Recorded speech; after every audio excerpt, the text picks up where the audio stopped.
नमस्कार दोस्तों। अगर आपसे कोई कहे कि आपको 30 दिनों के लिए अकेले सुनसान जगह रखा जाएगा, वहां आपको सब कुछ मिलेगा, तब भी आप शायद मना कर दोगे। लेकिन एक आदमी है जिसने 30 दिन नहीं, पूरे के पूरे 438 दिन अकेले बिना किसी सामान खाना पीना के, वो भी विशालकाय समुद्र के बीचों बीच। जी हाँ दोस्तों, पूरे के पूरे 438 दिन समुद्र में एक छोटी सी बोट के सहारे। सोचिए कैसे कैसे काटी होगी वो काली रातें, वो चटकती धूप वाली दिन, भूखे प्यासे। तो आइए जानते हैं इस वीडियो में उस आदमी की 438 दिन वाली समुद्री यात्रा को।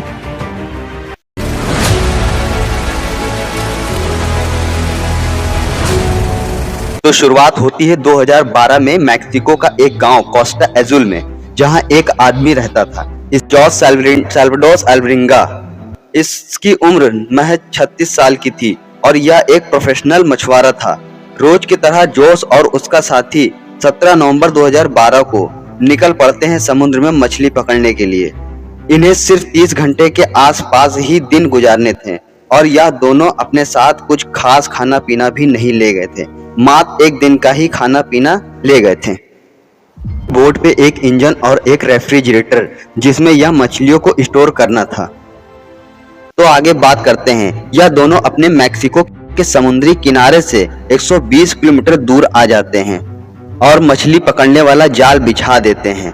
तभी कुछ देर में वहां एक तेज हवाओं वाला समुद्री तूफान आ जाता है।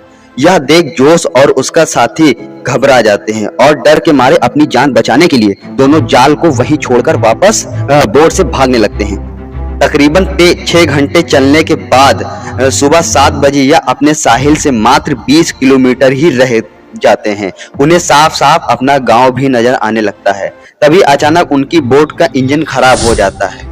बदकिस्मती से उनके पास ना तो चप्पू होता है और ना ही बोट की डायरेक्शन कंट्रोल करने वाला तेल, लेकिन किस्मत से उनके पास एक रेडियो था। इसकी मदद से उन लोगों ने अपने बॉस को मैसेज से अपनी जगह की लोकेशन भेज दी और बॉस के जवाब का इंतजार करने लगे। लेकिन दोनों को क्या मालूम था, इस घटना से गिनीज वर्ल्ड रिकॉर्ड बनने वाला था। अपने बॉस का मैसेज का इंतजार करते करते रेडियो की बैटरी भी डेड हो जाती है। एक आखिरी सहारा भी इनसे चला जाता है। अब इन दोनों का बाहरी की दुनिया से कोई कनेक्शन नहीं। किसी को कुछ नहीं पता यह दोनों कहाँ हैं, क्या कर रहे हैं, किस हाल में हैं। यह घटना से दोनों अभी उभरे ही थे कि तेज हवाओं ने उनकी बोट को वापस बीच समुद्र में ढकेलना शुरू कर दिया। अब जो साहिल उन्हें दूर से नजर आ रहा था, वह अब धीरे धीरे उनसे दूर नजर आता जा रहा था। उनके बॉस ने एक सर्च पार्टी भी बनवाया और पैसिफिक ओशन में खूब ढूंढने की कोशिश की, लेकिन दोनों का कोई पता नहीं चला। जैसे जैसे समय बीत रहा था, वैसे वैसे दोनों की जान बची रहना मुश्किल होता जा रहा था। 5 दिन बीत जाने के बाद तेज हवाओं ने जोस और उसके साथी को 450 किलोमीटर दूर ढकेल दिया था। अब वह दोनों ऐसी जगह जा चुके थे जहां चारों ओर पानी ही पानी नजर आ रहा था। उन दोनों को यह मालूम था कि उनकी बोट इतनी छोटी है कि दूर से इतनी आसानी से यह बोट नजर नहीं आने वाली। उनके पास ऐसा कोई साधन नहीं था जिससे वह किसी को सिग्नल दे सके, ना ही माचिस और ना ही कोई उपकरण। दोनों को अच्छी तरह मालूम हो चुका था कि अब उनके बचने की चांसेस 1% से कम है। जो खाना पीना वो साथ लाए थे वह एक दिन से ज्यादा का नहीं था, वह भी कब का खत्म हो चुका था। ऐसे में वह दोनों अब करते भी क्या, उन्होंने मछलियों को पकड़कर कच्चा खाना शुरू कर दिया, वो भी तब जब उनकी बोट पर कोई परिंदा आता और वह पीने के लिए उनके पास चारों तरफ खारे पानी के सिवा और कुछ भी नहीं। अगर वो पीते खारे पानी तो समुद्र में उनकी जान भी जा सकती थी। ऐसे में दोनों बारिश का पानी पीते, अगर बारिश ना हो तो मजबूरी में मछलियों और टर्टल का खून पीकर अपनी प्यास बुझाते हैं, वो भी तब जब वह मछली और टर्टल को हाथ से पकड़ने में कामयाब हो जाते तब। ऐसे करते करते 2 दिन और फिर 2 महीने गुजर गए। यह दोनों उस समय किन मेंटल हाउस से गुजर रहे थे, इनके सिवा और कोई नहीं जानता था। आखिरकार जोस का साथी इन सब सिचुएशंस को बर्दाश्त ना कर सका और 4 महीने के बाद समुद्र में छलांग लगाकर अपनी जान दे देता है। अब जोस और भी तन्हा अकेला हो गया, लेकिन जोस की हिम्मत अभी भी बनी हुई थी।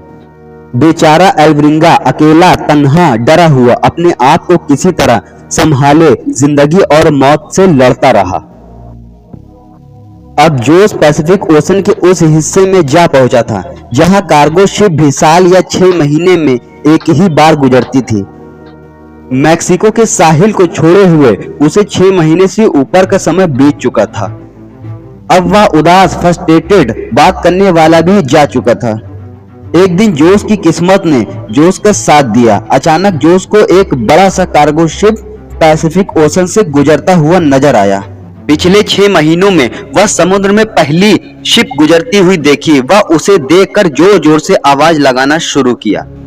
हिलाया, चिल्लाया, मगर इतने बड़े समुद्र में एक बिंदु बराबर बोट को देख पाना, कार्गो शिप वालों को देख पाना नामुमकिन है।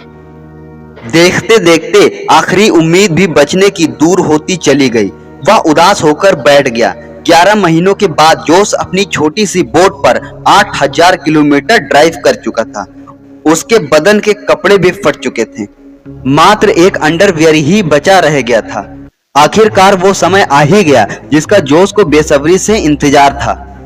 30 जनवरी 2014, पूरे 14 महीनों के लंबे समय के बाद जोस साल्वाडोर एल्वरिंगा को अपनी बोट के आसपास कुछ नारियल तैरते हुए दिखे। वह देखते हुए समझ गया ताकि आसपास कोई टापू जरूर मौजूद है और यह नारियल उसी टापू के किनारे लगे पेड़ों से गिरकर तैरते हुए आ रहे हैं। कुछ देर बाद रियल में उसे एक छोटा सा आइलैंड नजर आया। जोस को एक बात का डर था, अगर यह आइलैंड भी उससे दूर हो गया तब क्या होगा। बिना कुछ सोचे समझे जोस पानी में छलांग लगा दी और तैरकर उस आइलैंड पर जा पहुंचा। 14 महीनों के बाद जब जोस जमीन पर कदम रखा, उसकी खुशी का ठिकाना ही न रहा। जोस को उस बीच पर एक छोटा सा हाउस नजर आया और एक वहां का लोकल दिखाई दिया। 438 दिन के बाद जोस ने एक आदमी से मिला और यह आइलैंड मार्कल आइलैंड का एक रिमोट आइलैंड है। इसे एबॉन एटॉल के नाम से भी जाना जाता है। यह आइलैंड जोस के स्टार्टिंग पॉइंट से 11,000 किलोमीटर दूर है।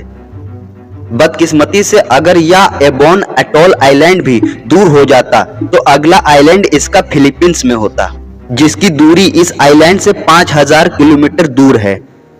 तब तक जोस जिंदा भी रह पाता या नहीं। तो चलिए आगे बात करते हैं। जोस ने उस आदमी से इस घटना के बारे में बताया जिससे जोस को वहां से वापस लाया गया। अभी जोस अपने घर आया ही था कि जोस को एक और मुसीबत ने घेर लिया। पता चला कि जोस पर FIR दर्ज हो जाती है, वो भी उसके साथी को मारने की जो उसके साथ बोट पर निकला था। दोस्तों, आप इस वीडियो के देखने के बाद क्या राय देना चाहते हैं?